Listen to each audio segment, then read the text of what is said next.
So we're on the inaugural 914 rubber beer run just outside of Portland, Oregon. Joe shows up in this Bug-Eye Sprite. I believe it's a 1959. This car, first time on the road since 1977. That's amazing. Maybe kind of stupid. So why are we getting gas here? Because it's the only place around here to get non-corn gas, ethanol free. Non-corn gas. High fructose corn syrup is bad for people, also bad for cars.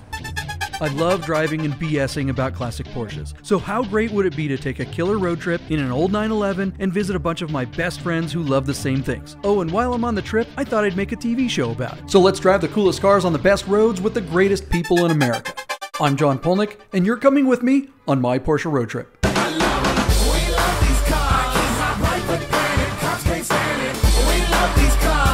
Today on the road trip, my buddy Rod Emory invites us over to his place for a campout. This year, the Campout, 750 people, made their way here to McMinnville, Oregon. And my pal Mauricio from the Three Pedal Posse explains the rules. You know, we have one rule, no assholes. And my buddy Bradley Brownell from Jalopnik will help me with production. All on this episode of Porsche Road Trip with me, John Polnik. I ain't no collector. You drive them things and I might respect ya.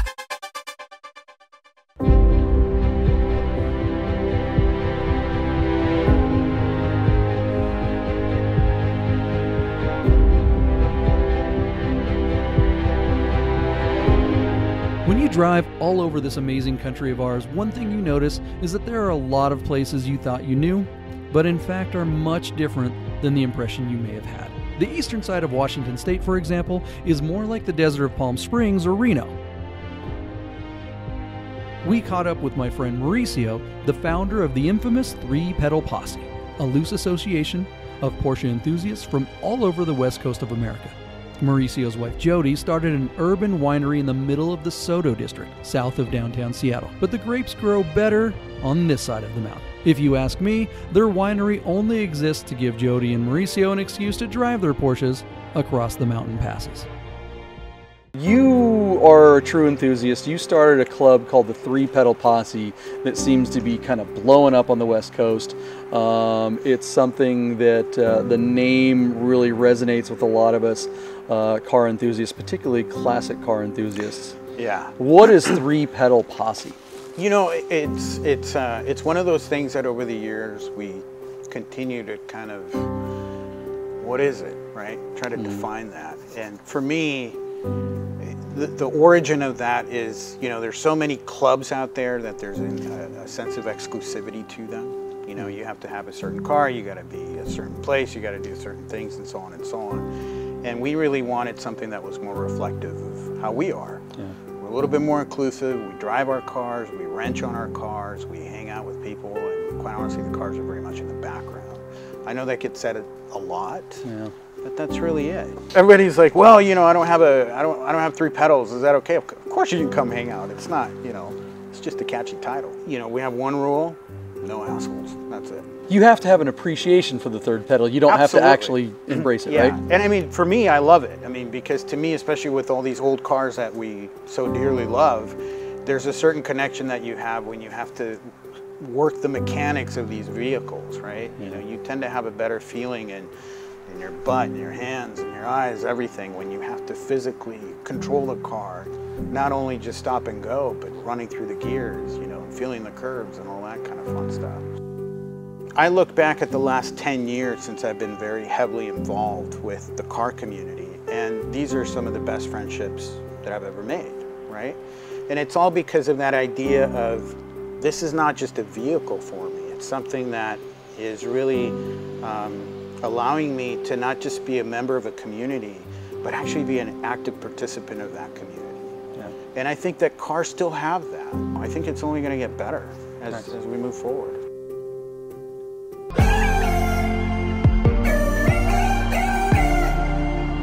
If you know anything at all about the classic Porsche community, you probably know the legendary Rod Emory, who along with his entire family started a revolution with the invention of what is now known as the Outlaw Porsche. We're going to visit him at his workshop in Los Angeles later in the road trip.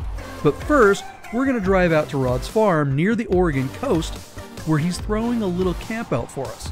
Oh, and about 700 of our mutual friends.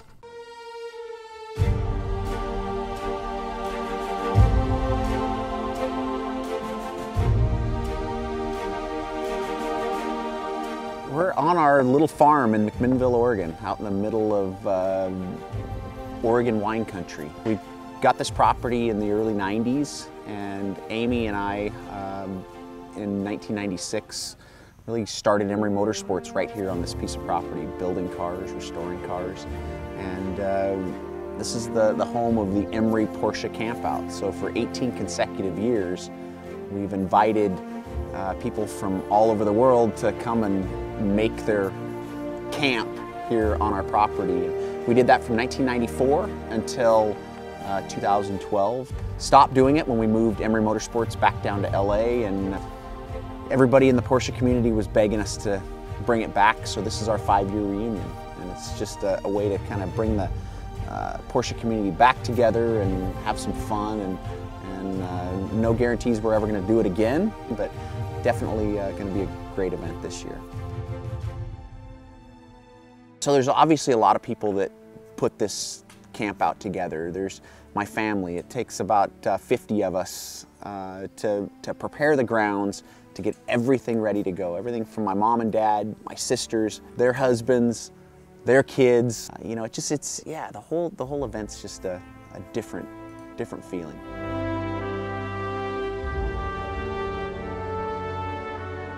As you know, Porsches aren't just about the car, it's about the people.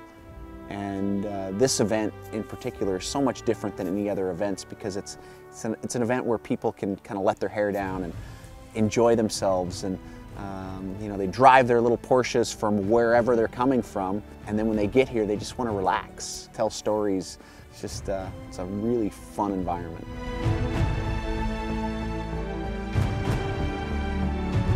So the Emory Porsche Campout in the past had about 200 to 300 people that would show up here, and about 100, 150 cars. This year, the campout was much bigger because this is a reunion, and all the people for 18 years that wish they would have come, as soon as they heard the campout was coming, they're packing their tents.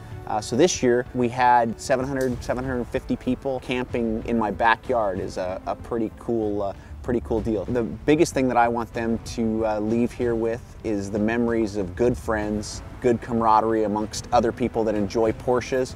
But most of all, at the end of the weekend, you'll see that everybody's kind of become more of a tight community. We are so appreciative of everyone making the trip out here.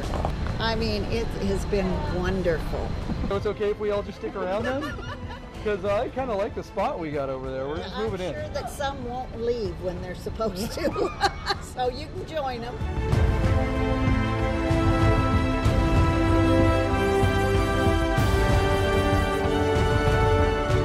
I'm excited for you guys to be here. You'll sense that it's a different event, right?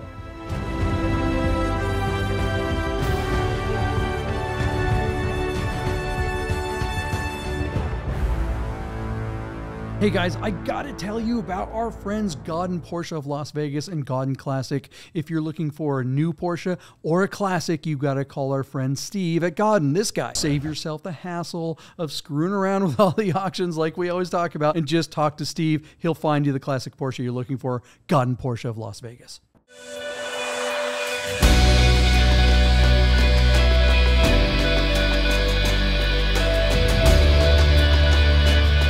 After camping for the weekend, we thought we'd head to Portland, Oregon. Even though it's only a couple hours south of Seattle, it's a whole world away. Keep Portland Weird is the unofficial slogan of the Rose City, a place where there are more strip clubs per capita than in Las Vegas. My buddy Alex used to daily drive his 89 964 to his print shop in the Rose Quarter, but recently he picked up one of the rarest Porsches made in the last decade, a 2008 Cayenne GTS. What's so rare about a Porsche SUV? Nothing, until you look under the steering wheel and see 3 proper pedals, where in most Cayennes, there are usually 2. I think it was you that actually talked me into looking for a 6-speed manual back then. Yeah. Yeah. You were skeptical. I wasn't skeptical. I just was like, it was going to be a purpose-driven vehicle. A beater Cayenne. I wanted like a beater turbo with high miles that I could tow shit, haul stuff, just pound on it. But you had told me that you'd driven one and that the 6-speed somehow made the car feel lighter. Yeah. And you're right. Right? It's a totally different experience. Yeah. You know, first gear is garbage on that thing, but once you get into second, you know, the fun zone starts at like 3,200 RPMs. Mm-hmm. It is a totally different car. It feels like you can't believe that it's a 5,000-pound vehicle. Exactly. Right? It feels so light and nimble. Even though it's absolutely not in any way. It's not. Yeah. How many of those do they make? I don't know the number, but there's not that many of them. Yeah. They're not rare, but they're kind of hard to find because I think people that have them don't get rid of them. Yeah.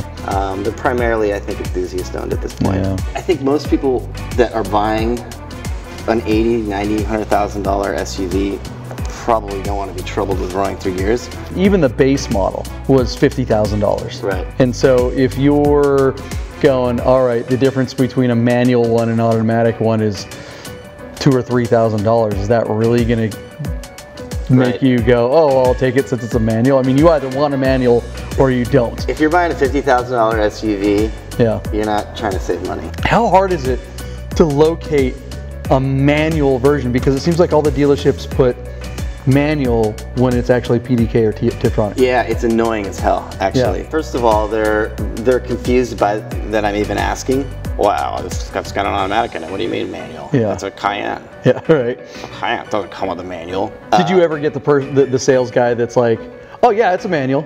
And you're like, how many pedals does it have? He's like, what do you mean? Tiptronic is not a manual. Thank you very much. And now a teaching moment with the professor. Ah yes, the 993. Sold in the US from 1995 through 1998, the 993 has the distinction of being revered as the last of the air-cooled Porsches. The 993 might just be the greatest Porsche model of all time. The 993 combined all that everyone had loved about the 911 before with an all-new level of performance. Below the roofline, the car was completely restyled.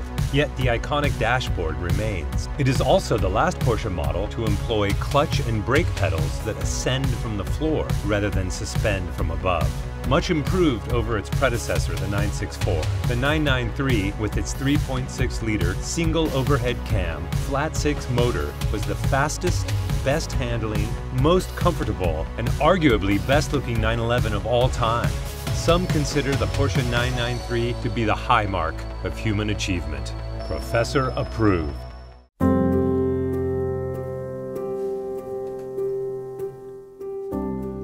How does a 19-year-old get a chance to drive or even ride in something like that? That's a good question. You know, because these things are becoming a little unobtainable. Yeah. Right. However, it's not just about classic Porsches. Yeah. It's going back to, you know what? Drive your parents' old Volvo. Yeah. Drive the car that was a hand-me-down from who knows where. It's not just four wheels. It's something that you get to, you know, you have an adventure in, or you get to meet other people with. Just go for it. Yeah. Isabella, my daughter, Isabella's 13, and I started teaching her how to drive a stick, actually in one of the 911s. Nice. And it's the thing where she's learning to drive. Yes. In a 911. In a 964. So, and you know what? She hasn't killed it going up the hill yet. But there's hope for the future. Yeah, but you know, it's that thing where you see that discipline in her having to think, right? Yeah. Think about everything that she does with both hands. Think about the feet moving with, you know, the stick shift and so on. In my opinion, when you have all these things that you have to think about, that you have to learn how to do in a very fluid manner, that's safe, right? Yeah. Whereas sitting on a car and you just kind of go forward, there's that temptation of distraction, you know. But more importantly, I think that you have that connection to the vehicle. You know, for us, that we use our cars beyond transportation, going back to this idea of, you know, of freedom, of exploration, and also just something that really bridges us to our fellow, you know, petrol heads out there. It's really kind of a tool for the community. I don't think that the automobile is going to be a dinosaur soon, but, you know, why not? Why not? I don't know. Because a lot of people would disagree with you. I don't. But why do you think it's? Why is it sticking around? Well, a couple reasons. I think number one is the infrastructure isn't quite there yet for full automation, right? And what that infrastructure needs to be from a physical and technological standpoint, I don't know. There's probably people that can answer that better than I can. But just if you look at people on the road as it is right now, we have a ways to go before we hand over the keys to something, right? The other thing too is this idea that I do feel that people still want to explore.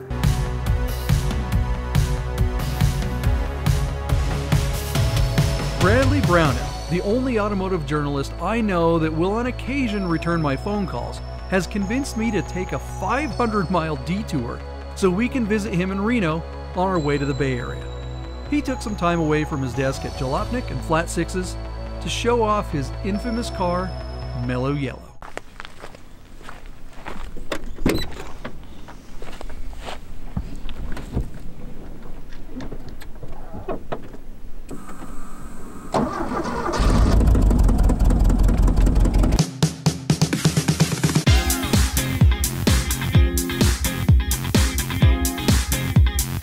My name is Bradley Brownell, and I drive a 1976 Porsche 912E, nicknamed Project Mellow Yellow. When Carman and Volkswagen stopped building bodies for 914s, they had some leftover 2-liter engines, and they needed a stopgap between 914 production and 924 production. So they threw some Type 4 motors in 911 chassis and said, we'll sell them to those stupid Americans.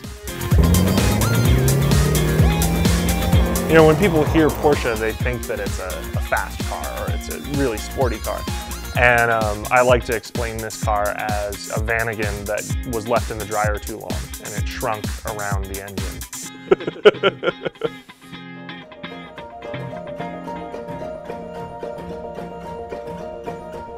We've been everywhere, the car and I.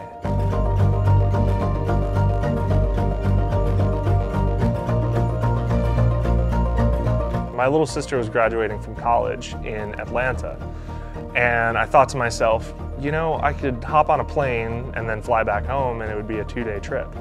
Or I could do something really exciting and go on a 3-week epic journey across the country in a 40-year-old 912E.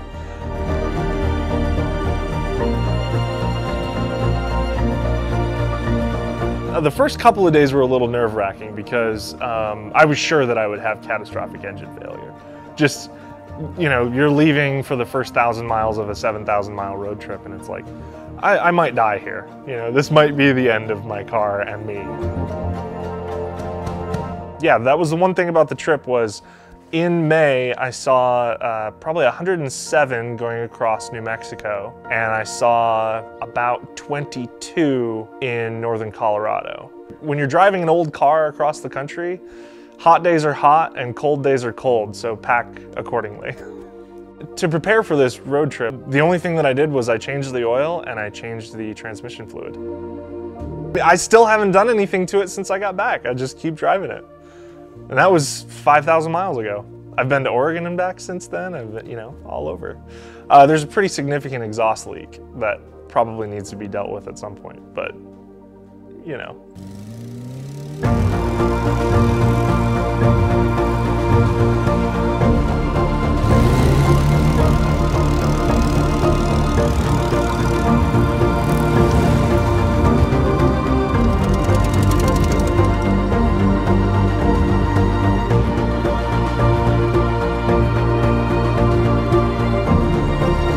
I think when I go to events, the community responds really well to the car because of how it's used. Sure, it might not be worth as much as you know, a 27 RS, but they appreciate that I appreciate it. You know, the guy in the 27 RS, he's afraid to drive his car because if anything happens to it, he's losing thousands of dollars in value.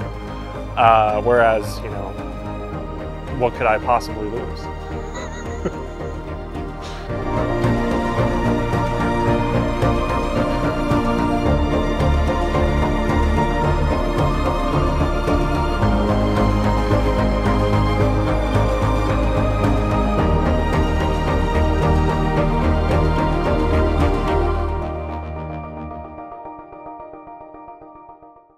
When you're on a long road trip by yourself like this one, a lot of crazy thoughts come through your head. Sometimes they're brilliant, sometimes not so much. Not long ago, I got in my head that I should be more responsible. Instead of owning a 993 and an old Cayenne, I should replace one of them with something new, with a warranty. Because, you know, being a classic car guy, there's always the threat of a huge expensive repair bill just hanging over your head like a dagger. And I'm not like most TV car show hosts who can afford anything he wants. Having to replace a $4,000 ABS pump on a Cayenne would really, really hurt. So, about the only new car that I like and could actually afford these days is one of those stripped down Jeep Wranglers with all the doors taken off, and, you know, it's got to have a manual transmission.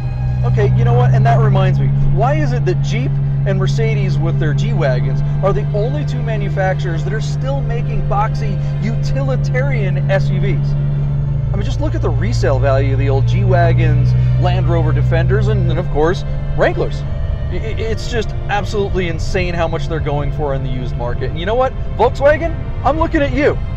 Instead of making an electric VW bus, how about putting a boxy, removable hardtop body on a Tiguan platform? Call it the new VW thing. There, I just saved Volkswagen. Oh, all right, never mind. I was about to buy that brand new Wrangler when I came across this 1978 911 SC for the same price. After all, I am the host of a classic Porsche TV show. Gotta stay on brand, right?